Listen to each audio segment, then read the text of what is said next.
खबर पर नजर डालेंगे जहां भारत और कनाडा के बीच तनाव बढ़ता दिखाई दे रहा है। भारत ने कनाडा के राजनयिकों को निष्कासित कर दिया है और उन्हें शनिवार 19 अक्टूबर को रात 12 बजे से पहले भारत छोड़ने के लिए कहा गया है।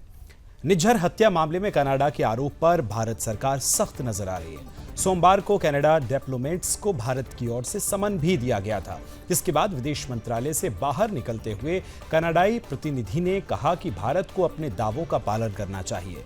तो वहीं भारत ने अपने डिप्लोमेट्स को वापस बुलाने की घोषणा की है।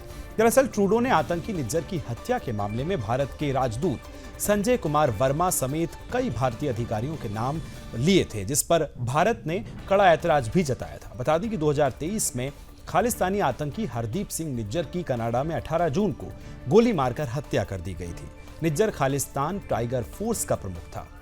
हरदीप सिंह निज्जर की हत्या मामले में कनाडा ने भारत की संलिप्तता का दावा किया था, जिसके बाद तनाव भी जारी है दोनों देशों के बीच में।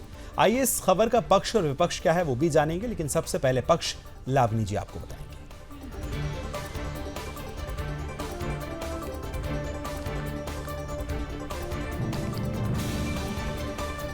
धन्यवाद विकास। आइए इस खबर के पक्ष की तरफ चलते हैं। तो भारतीय विदेश मंत्रालय ने कनाडा में भारत के उच्चायुक्त को वापस लेने की घोषणा करते हुए विदेश मंत्रालय की तरफ से ये कहा गया कि उग्रवाद और हिंसा के माहौल में ट्रूडो सरकार की कार्रवाई से राजनयिकों की सुरक्षा खतरे में पड़ गई है। भारत सरकार ने एक बयान में स्पष्ट रूप से कहा कि हमें वर्तमान की कनाडाई सरकार की प्रतिबद्धता पर कोई विश्वास नहीं है कि वो हमारे डिप्लोमेट्स की सुरक्षा कर पाएंगे। इसलिए भारत सरकार ने हाई कमिश्नर और अन्य डिप्लोमेट्स को वापस बुलाने का फैसला लिया है। दरअसल पिछले साल कनाडा के पीएम जस्टिन ट्रूडो ने भारत पर बिना प्रमाणों के, बिना सबूतों के निज्जर की हत्या को लेकर बड़े आरोप लगाए थे और दावा किया था कि भारत ने ही निज्जर की हत्या करवाई है। भारत लगातार इसके प्रमाण मांगता रहा और आज भी इस बात के लिए भारत प्रतिबद्ध है। वो कह रहा है कि अगर आप आरोप लगा रहे हैं तो उसके पीछे प्रमाण भी होने चाहिए, प्रमाण सामने रखिए। लेकिन ट्रूडो शासन ने अब तक भारत को कोई भी प्रमाण नहीं दिया है, कोई सबूत पेश नहीं किया है। वहीं विदेश मंत्रालय ने कनाडाई डिप्लोमेट्स के साथ मीटिंग के बाद बयान में कहा था कि कनाडा से बार बार सबूत मांगने के बाद भी अब तक कनाडाई सरकार उन प्रमाणों को समक्ष सामने नहीं रख पाई है, जिसकी वजह से कनाडा की सरकार की मंशा पर ही सवाल खड़े होते हैं और ऐसे में ये बड़ा निर्णय लिया गया है। आइए अब इस खबर का विपक्ष क्या कहता है आपको बताएंगी मेरी सहयोगी निम्मी।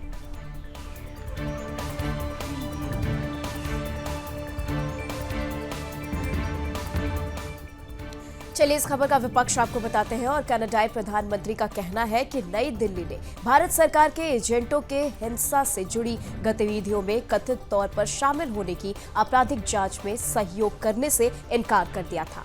उन्होंने दावा किया है कि भारत सरकार ने ये सोचकर बुनियादी गलती की वो कनाडा की जमीन पर कनाडाई लोगों के खिलाफ आपराधिक गतिविधियों का समर्थन करने में शामिल हो सकता है।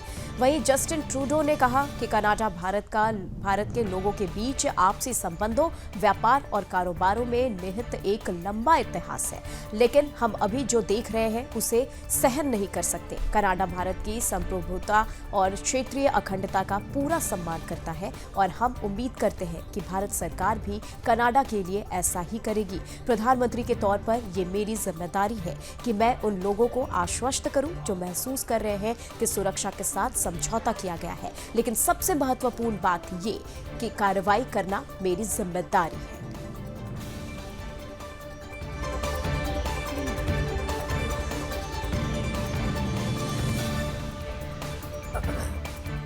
तो आपने देखा कि किस तरह से भारत और कनाडा के संबंध इस समय ठीक नजर नहीं आ रहे हैं, क्योंकि कनाडा ने जो कदम उठाए हैं उसके बाद भारत ने भी एक्शन लिया है और वहां के जो राजनयिक यहां थे उनको वापस भेजने का ऐलान कर दिया, जिसके बाद दोनों देश हैं। हालांकि कनाडा एक तरफ एक्शन की बात कर रहा है तो दूसरी तरफ संबंधों को बेहतर करने की भी बात कर रहा है। हालांकि इसका भविष्य क्या होगा ये एक बड़ा सवाल है जो कि समय के गर्त में है।